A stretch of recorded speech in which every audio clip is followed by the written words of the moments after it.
tādas sistēmas kontrolē un pieraksta, ar ko mēs esam sazinājušies, kur mēs esam bijuši. Un mēs atstājam arī šīs digitālās pēdas pilsētvidē, jo mūsdienu sabiedrība eksistē tātad ne tikai fiziskajā, bet arī digitālajā telpā.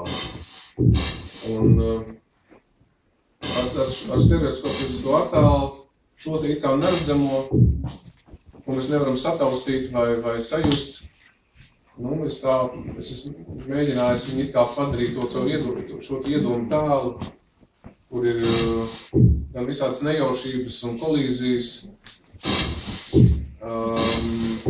Viņš paliek kā sataustāms caur stereoskopisko attēlu.